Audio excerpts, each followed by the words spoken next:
Welcome back to the Ready State. We're on part 2 of one of the reasons I love the push press, but ultimately these drills can be agnostic about the actual movements because we're always working on position, we're always working on balance, we're always working on interoception, right? And this drill in the push press, it's all about pressurizing. So one of the things that we're trying to do is have and practice our athletes being able to ventilate and create high intra-abdominal pressure under different loads. So sometimes we have very low torso stabilization demands and you don't have to be very stiff and you can breathe effortlessly. Sometimes torso has to be very, very stiff and you have to be able to then breathe into that stiffness. So it can't just be about letting your belly go. You better be able to ventilate in all these different positions. So we've got a couple drills here based on the same push press. And again, even if it's not a barbell, you love dumbbells, fine. Push press series of teaching jumping mechanics, of exposing the knee to an upright torso jumping mechanic. So Jeff, of course, is gonna pick up the bar again. And what I want you to see is that if we have Jeff lay on his back and take a huge breath, that's what we call our reference breath. And then basically everything else we're trying to do is trying to chase that breath volume. Now again, if his breath is, he has to be very, very stiff under enormous loads, he's not gonna be getting anywhere near that 100% volume. So with the bar here, show me how much you can ventilate. So take a huge breath. Now this time, not with heart rate availability, mellow guy, winning the whoop game, show me a big breath. Good, so what I should see his ribs expand. I should see his chest expand. I should see him expand 360, not just breathing in his belly, but expanding in the rest of the system. Okay, so that's sort of a reference idea. And what I'm trying to do is that when my athletes are doing more than one rep, is keep that breath volume constant so that he's repressurizing when he can, even if he's going from breath hold to breath hold, he's still taking that time to pressurize.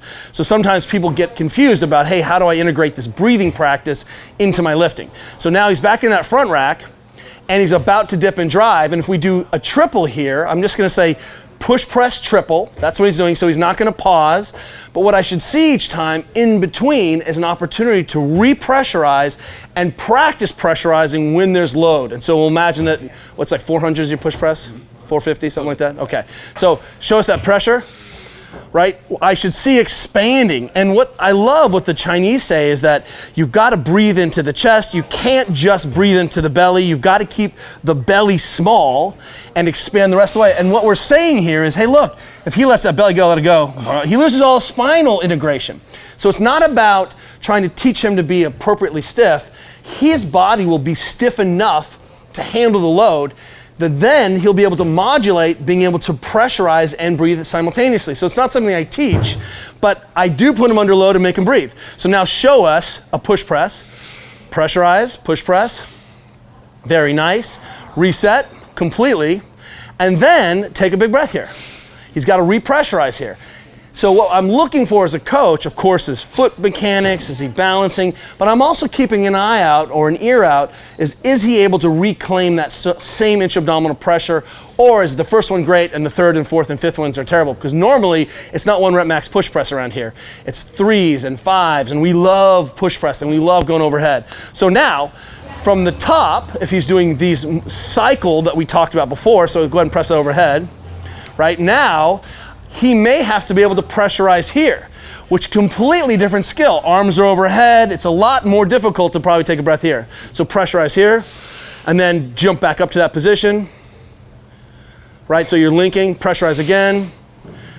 So suddenly I've got a breathing drill where maybe it makes more sense for him to pressurize at the top, but once again, there's opportunity for him to learn how to pressurize in a whole bunch of different positions.